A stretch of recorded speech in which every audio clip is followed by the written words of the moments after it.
Great. So I basically use this slide deck for disaster recovery or BCPRD, business continuity planning and disaster recovery specific training, wherein we talk about a couple of DR tools. Zerto is one of them, which is an enterprise industry leading solution for configuration of disaster recovery and continuous data, backup and replication. So let's just talk about. So you're absolutely right. Disasters happen. You cannot control them. However, you can try to contain the damage which occurs as part of the disaster, right? So disasters like flood, earthquake, tornadoes, hailstorms,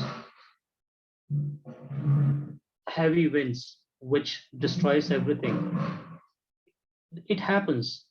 There is absolutely nothing that you can do. However, the challenge is, even if you want to configure a disaster recovery strategy for the organization, you will face challenge with respect to the recovery of data and application, because the applications could be mission critical to the business, but they are also complex in nature. When I say complex, they are three-tier applications with a couple of dependencies.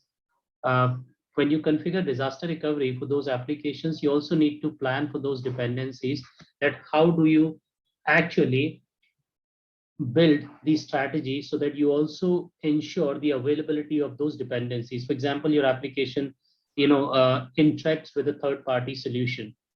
Now, when the disaster happens, you basically bring your application up from the DR side, but that third party solution is not available at that site. So your application's functionality is not fully restored. It's partially restored. So that's the first challenge that comes. The other challenge is, if you configure disaster recovery, but do not test it, do not perform disaster recovery drills, then also there could be a high probability when the actual disaster happens, you may not be able to fully recover your application. So these are the two challenges. Now, the cost of the disaster recovery also continues to increase when you add more data or virtual machines to it. Now, these are some of the most common causes for disaster, and you may find that they are not natural disasters, they are actually some other issues. So see, there are primarily this report has actually come from Forrester, and you already know Forrester, is something that we all believe. Forrester, Gartner, Dow Jones, Captiva, these are the analyst firms. They do research, and they provide their analysis on various issues, various technologies, and businesses across the world basically trust them for the information that they provide. So when Forrester did a research, Forrester said that the majority of the time, the causes for disaster is not natural disaster, it is the operational failure. So it starts with operational failure, some natural disaster, and it also includes human caused events. When I say human caused events, like for example, there was a disaster, there was an outage in one of the Azure data center in UK back in 2016. And what was the reason of that outage? The Azure data center in UK, I'm saying land is so costly that Microsoft Azure could not find a bigger facility. I'm just assuming. And what happened? They created this data center and they kept a lot of hardware there. So this Microsoft engineer who basically went inside the data center to do some repair, when he was coming out, he actually by mistake he plugged out one of the cables from one of the switch or router, because he was just passing by from there. It was so dense that by mistake he did that, and there was an outage in the entire data center, because that cable was going to the main router, which would connect the data center to the rest of the world. So human made, human error. Then there are security issues. um, you know you're browsing certain websites, somehow you get a virus or a malware on your system, and then it spreads in the entire network, and because of which your application is down. So there could be n number of human caused events, which are chemicals spill, terrorism, and some other issues that causes the disaster. But majority of them, if you see, 43% of the disasters were caused by power failure, IT hardware failure, network failure, IT software failure. So these were most of the most common disaster reasons. Now, what happens when the disaster happens? What are the impacts of it? Loss of employee productivity, loss of employee morale, loss of business opportunities, loss of customer confidence. So these are the impacts. These are the tangible and intangible impacts or aftermaths that happens. And then in the end, you also need to give compensation to the customer. So imagine if there is a disaster that happens at Microsoft Azure data center, which brings down which brings down the services, virtual machines, and applications which are posted on it.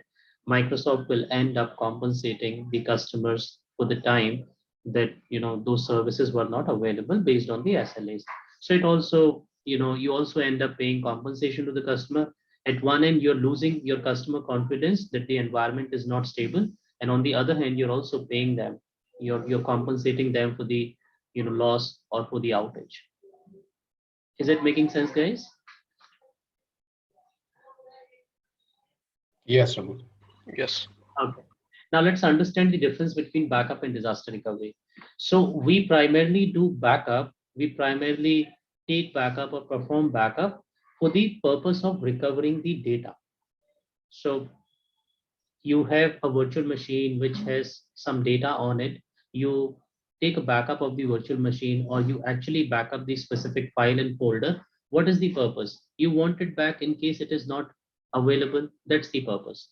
So backup is all about data availability. The value proposition for backup is that you can restore that data. The solution is Azure Backup. In Azure, you have backup service. The scenarios are, let's say you delete something by mistake. Uh, you want to retain some data for a long-term perspective. It could be because of some audit or historical use cases. So you want to perform some analysis. You can do a long-term retention. That's the scenarios or use cases for backup. There could be other scenarios as well. Similarly, for disaster recovery, we have scenario. So disaster recovery is about application availability. Now, we don't configure disaster recovery to get the data. No, that is backup is available. We configure disaster recovery so that our application remains available. Our application is available in case of an outage. So the value proposition is it helps you to recover the application. The solution is Azure Site Recovery, and the scenarios are disaster recovery and migrations. So even when you are migrating from one site to another, you can use the service and you can use it for disaster recovery as well. Now I don't want to talk about Zerto because that's not what we are studying, but I thought of bringing up this slide deck and talking about these couple of slides which make sense to the topic. Now let's see how it all happens in Azure. So as I said, in Azure, I would say we have two services: Azure Backup for the purpose of doing a backup, and Azure Site Recovery for the purpose of configuring disaster recovery for our Azure virtual machines. Now, what Microsoft has done, initially, these were two different services. Microsoft continues to make amendments, make improvements to their, to its Azure platform, to the services which are available from the platform. So what Microsoft did, Microsoft merged both the services together and came up with a name. The name of that service is Recovery Services Vault. That's the service. So let's quickly sign up to our respective Azure portal.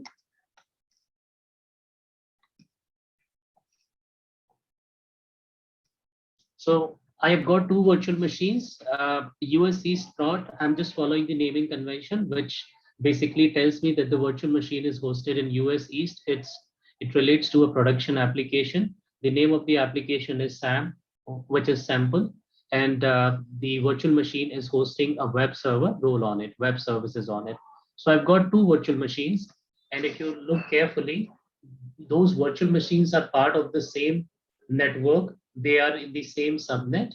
And on the availability set also, I can quickly add that view.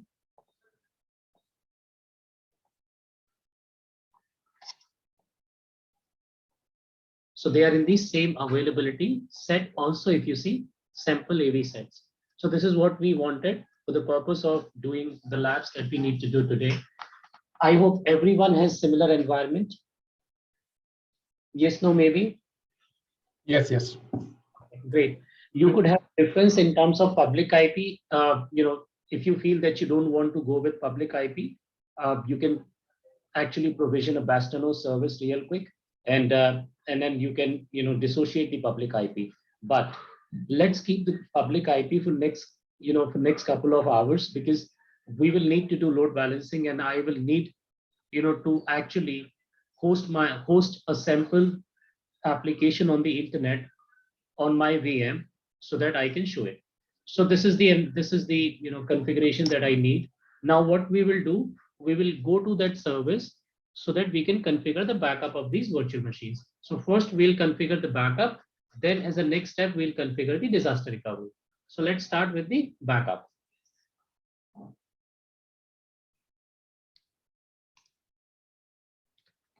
So we'll type recovery and we will see the first service, which is recovery services vault. Right now, it says empty. There is no recovery services vault. We can click on create recovery services vault here. There's blue strip, or we can click on create here also. So we are creating a recovery services vault. Now, recovery services vault, as I said, can do both backup as well as disaster recovery. So we are creating this recovery services vault for the purpose of backup. Now, the backup happens in the same location where the VM resides. Disaster recovery happens across location to a different location. So if I have my virtual machines in East US, I'll configure the backup of my virtual machines in East US only, right? But if I have my virtual machines in East US, I'll configure the disaster recovery in West US region so that if the entire East US region goes down, I can still bring up my application from West US region. Is it making sense, guys? Yes, yes. Okay, great. So we will create a recovery services vault for the backup functionality, which basically means we will create two separate recovery services vault. We'll create one recovery services vault for the backup and the other recovery services vault for the disaster recovery. Okay, so let's create the recovery services vault for the backup. So select the resource group. I've selected my resource group. Name of the vault. So I'll keep the name as backup vault. And then the region is East US. If you want to put tag, you can put tag. That's it.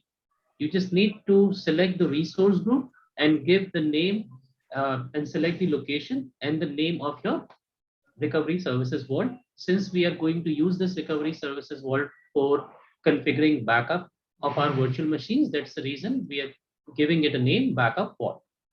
Now it gives you some disclaimer, some information on the screen. What this information is, let's read this. Default backup configuration for storage replication type is set to geo redundant. Default security setting for soft delete is enabled. After creating the vault, it is highly recommended to you review default vault properties before protecting items. So it says that when you provision this vault, it will have some default configuration.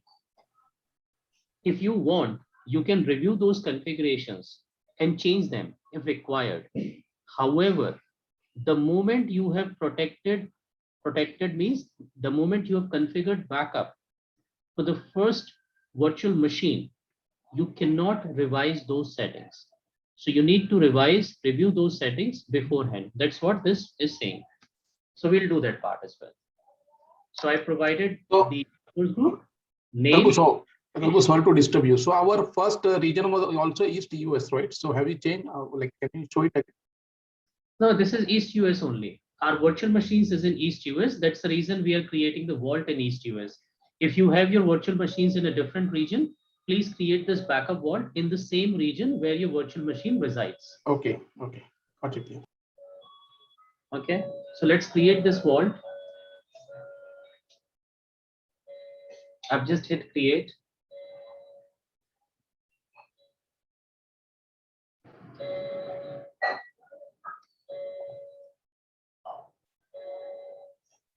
Okay, something is not working right with my portal. All right, it says now initialize deployment. So this is creating the vault.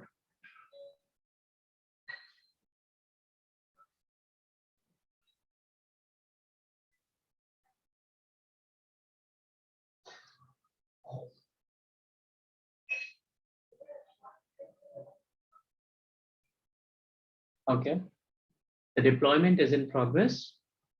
I hope it is the same case with all of you. Yes. Okay.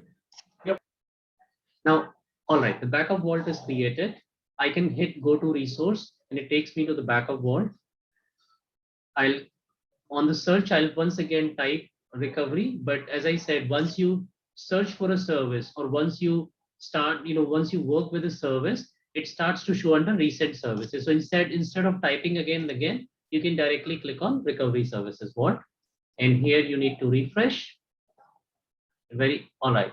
So we have got our backup vault and you can see the resource group and the location. Now we'll create another vault for the disaster recovery. So I'll hit create once again and I'll select the resource group and this is my DR vault.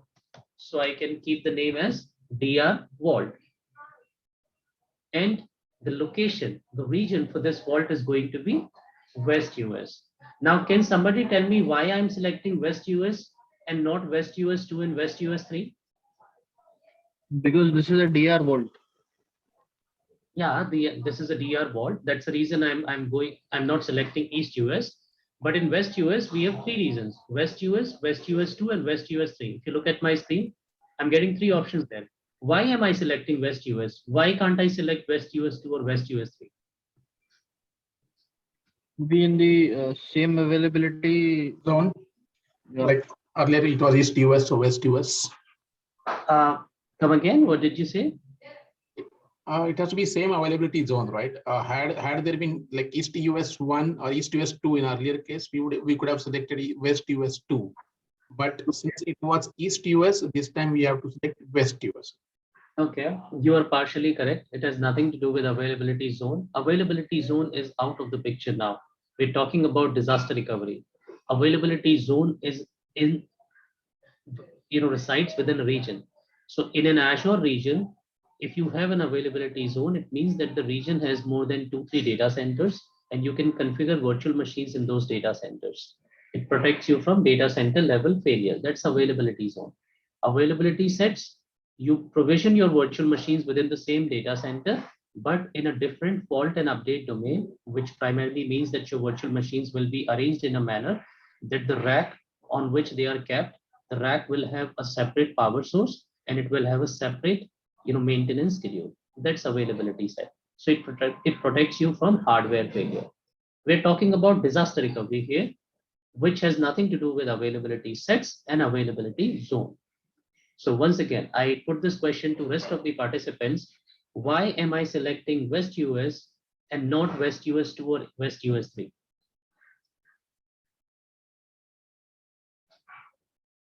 Henry, any idea?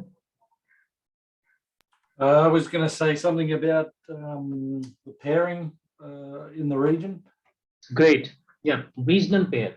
So there's an article that you can refer to. This is the article. Just type Azure regional pair and you get this article. I'll just share the URL with all of you. And this article basically answers this question. So I'll tell you in short what this article says. This article says that when it comes to disaster recovery or when it comes to outages or global infrastructure, what Microsoft Azure has done, Microsoft Azure has paired or connected one region with another region. So there is a pairing between the region. Now, how does this pairing work? If there is a global outage, let's say the entire US goes down, entire Europe goes down, entire APAC goes down. If there's a global outage, then Microsoft will bring up one region from each regional pair first. That's the logic. Now look at this logic here. So it says these are the geographies and these are the regional pairs. If you go to US, North America, you will see East US is paired with West US, which basically means, let's say if all of these regions goes down, Microsoft will either bring up East US first or West US first, one of the regional pair. Now, how it helps your disaster recovery strategy? If Microsoft brings up East US first, your application is up from primary side. If Microsoft brings up West US first, then you can quickly trigger disaster recovery and bring up your application from West US. Imagine, instead of using West US, you were using Central US for your disaster recovery strategy. And Central US is paired with East US too. Now, what Microsoft did, when the disaster happens, when there's a global disaster, Microsoft eventually brings up East US too. Because Microsoft has to bring one of them at a time. So Microsoft brings up East US 2 first. Now, this is your primary and this is your secondary. Your application is still continues to remain unavailable because you did not align your disaster recovery strategy with Microsoft, Microsoft strategy of handling the global outages. That is the reason I selected West US, because my primary site, my primary region is East US. Am I clear now? Yes, yes. Yes. Okay, so read this, it will give all the answers to your questions. Now, does it mean that I am bound to select West US only? No, I can select any region. I can select Central US, West US to any region. However, if I do that, I cannot go back to Microsoft when there's a global outage stating that, what, my application was down both from primary and secondary side for 6 hours. Microsoft will not take responsibility for it. So that's the benefit of doing this exercise. Okay, so that's the reason we are using the West US region. So let's go back to the portal. So now I'm selecting the West US for my DR vault, and I'll create this one as well.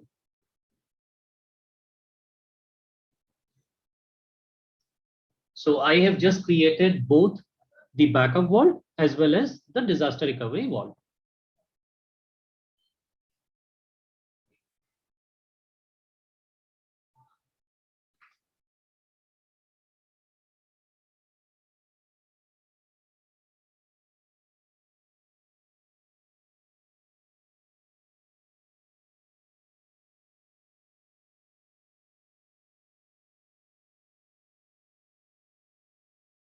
Raghu, one question here. I deleted the Bastion host, but after that also I am not able to see the public IP address.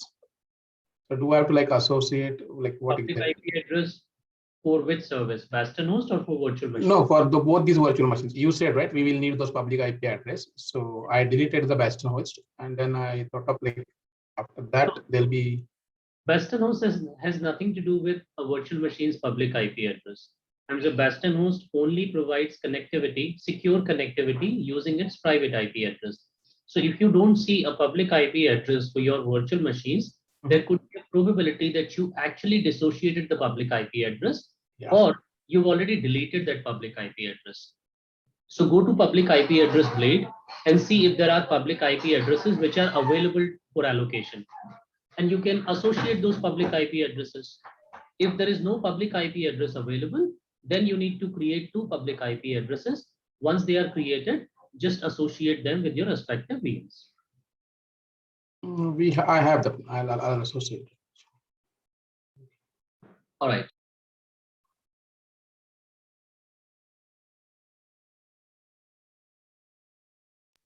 All right, great. So both the vaults are created now. If I go to my recovery services vault, I see both the vaults, backup vault as well as DR vault.